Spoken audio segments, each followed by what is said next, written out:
किसान साथियों, मैं डॉक्टर विनोद कुमार सिंह, कृषि विज्ञान केंद्र सीतापुर से।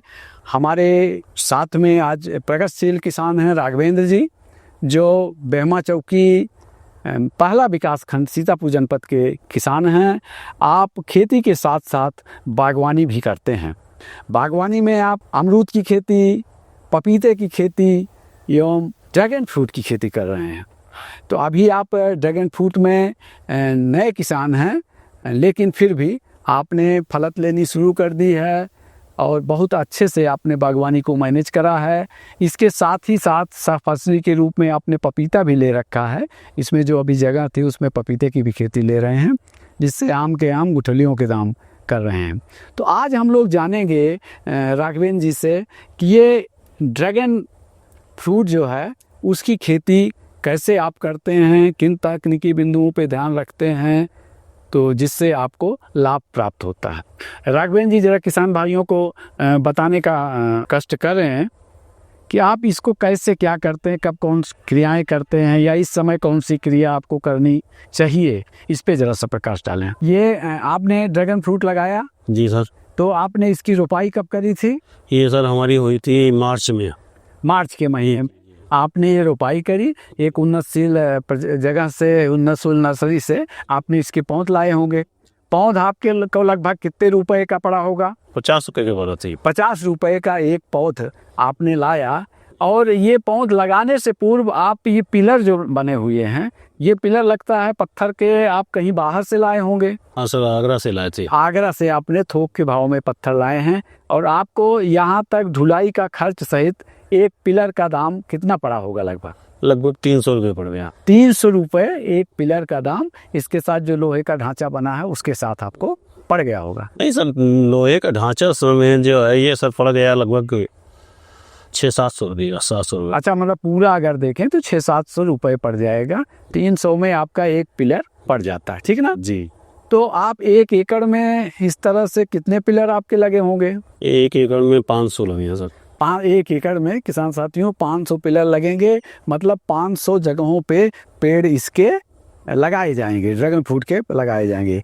पहले आप पिलर लगा देते हैं, उसके बाद इसके किनारे किनारे चारों तरफ से एक पौध का रोपण कर देते हैं। एक पिलर के पास 4 पौधे लगाते हैं, 4 से 5, 4 पौधे, चारों दिशाओं में एक एक पौध का रोपण कर देते हैं। तो राघवेंद्र जी, आपने मार्च के महीने में इन पौधों की रोपाई जी कर दी। और आज जब हम लोग यहाँ खड़े हैं अक्टूबर के प्रथम पखवाड़े में, तो आप देख रहे हैं कि इसमें फलत ऑलरेडी हुई है। तो क्या जब आपने रोपाई करी थी इसके साथ कोई नीचे सा फसल भी लिए होंगे? हाँ, तरबूज की लिए सर। इसमें चूंकि नए पौधे लगे थे, इनमें जगह थी, तो आपने इसमें बीच में तरबूज की फसल, तरबूज लिए खेती की थी। और बीच बीच में जो नाली बना करके, मेड़ी बना करके उस पे आपने पपीता लगाई दी है ना। तो पपीता लगभग आपका तैयार होने वाला है, ये पकने के पास आ रहा है। इससे भी आपकी अच्छी कमाई हो जाएगी।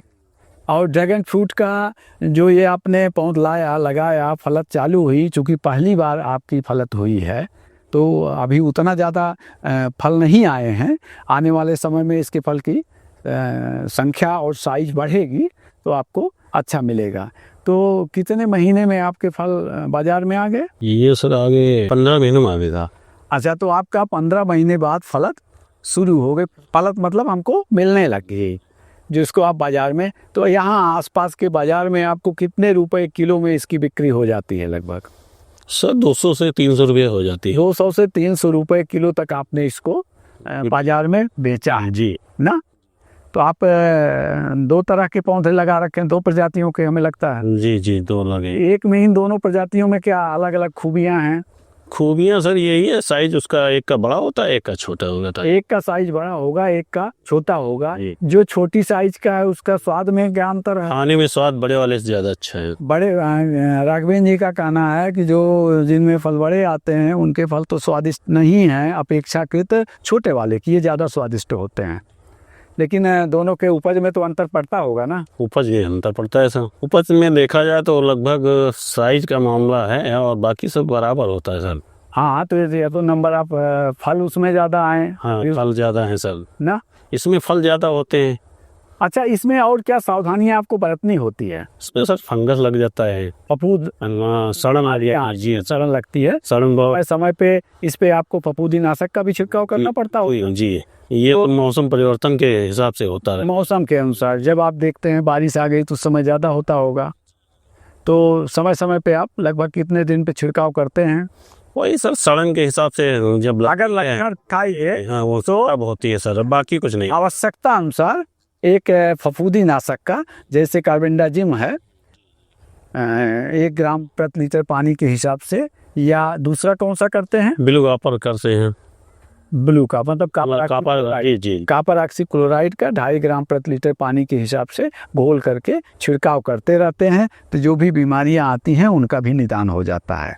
जब फल तैयार हो जाता है, तोड़ने लायक हो जाता है, तो फल की कटाई कैसे करते हैं, इनमें क्या सावधानियां बरतते हैं? सर कटाई केवल कैंची से होती है सर, जैसे ये है इसको आप कैंची से काटिएगा सर, और बाकी अगर ये मोड़ के तोड़ेंगे तो इसकी ये जो है नस टूट जाएगी, बीज से आगे की शाखा जो है सूख जाएगी। किसान साथियों, आपका कहना है कि जब इसकी फल की तोड़ाई करते हैं या कटाई करते हैं तो फल की कटाई पे ध्यान देना होता है कि आप कभी भी इसको हाथ से ना तोड़ें, अन्यथा ये जो इसका आपका तना देख रहे हैं, इसकी टहनी देख रहे हैं, इसके बीच की नस बनी हुई है वो क्षतिग्रस्त हो जाएगी, जिससे इस पे बुरा प्रभाव पड़ेगा। तो इसलिए इसको चाहे सिकैटियर के माध्यम से या तेज़ धारदार चाकू है उसके माध्यम से ही आप इसकी कटाई करें तो बेहतर होगा। ज़रा सा आप कटाई करके दिखाएंगे एक लाइव, जिससे लगे कि हाँ ये इस तरह से आप कटाई करेंगे तो हमारा जो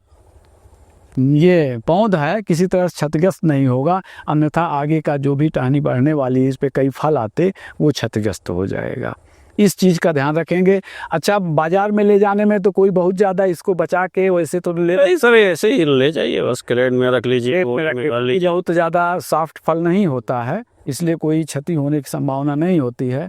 तो राघवेंद्र जी, ये क्या आपको कहीं बाजार में ले जाते हैं या यहाँ से भी बिक जाता है? यहीं से बिक जाता है, बाजार से ले जाते हैं दोनों। यहाँ से भी जो बेचने वाले दुकानदार हैं वो इनके बाग से भी उठा लेते हैं, इसलिए इसका कहने का मतलब है बेचने की कोई समस्या नहीं है। अगर आप इस खेती में आना चाहें तो किसान भाई, तो बिक्री की कोई समस्या नहीं है। इसका अच्छा, जैसा आपने बताया 200 से 300 रुपये किलो तक फल जाता है, तो इसका रेट भी आपको अच्छा मिलता है। और एक बार अगर आप पौध लगा देते हैं तो कितने साल तक हम इससे फल ले सकते हैं?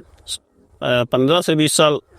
15 से 20 साल तक आप फल ले सकते हैं। राघवेंद्र जी बता रहे हैं कि 15-20 साल तक आप इसका अच्छे से प्रबंधन करते रहें, जो भी चीज़ें हैं उसको देखते रहें, काट छाँट करते रहें, खाद उर्वरक फफूंदीनाशक आदि का सही मेंटेनेंस करते रहें, तो आप इससे 15-20 साल तक फल लेते रहेंगे। जो शुरुआत की लागत होती है वो ज़्यादा होती है, इसकी रनिंग कास्ट कम होती है, बाद में हमको इससे लाभ ही लाभ प्राप्त होता है। तो इस तरह से राघवेंद्र जी, आप क्या कहना चाहें किसान भाइयों को? किसान भाई अगर करना चाहें तो क्या उनको किसी अच्छे किसान से जो इसकी खेती कर रहा है उससे संपर्क करके वो कर सकते हैं? तो लाभदायक सौदा है? जी बिल्कुल कर सकते हैं। राघवेंद्र जी कहना है कि एक अच्छे जो भी किसान कर रहे हैं वहाँ जाएं, आप देखें, सीखें, उनसे तकनीकी सलाह लें, कहाँ से कब रुपाई करें, कैसे करें, कौन से पौधा लें, किसका मार्केट रेट अच्छा है, कौन से वाली प्रजाति का किस फल का अच्छा है, इसको ध्यान रख के अगर आप करते हैं तो अवश्य ही ये एक लाभदायक खेती है। साथ ही साथ इसके साथ साथ जो आप सहफसली करते हैं उससे आपकी पूरी लागत की लागत निकल जाती है। जैसे राघवेंद्र जी ने पपीता इसमें लगा रखा है, पपीते की फलद भी अच्छी है, अच्छी प्रजाति का लगा रखा है, तो इसी से इनकी काफ़ी लागत इसकी निकल जाएगी। जो ड्रैगन फ्रूट बेच के पाएंगे इनका अधिकतर अंश उसका लाभ का ही होगा। धन्यवाद।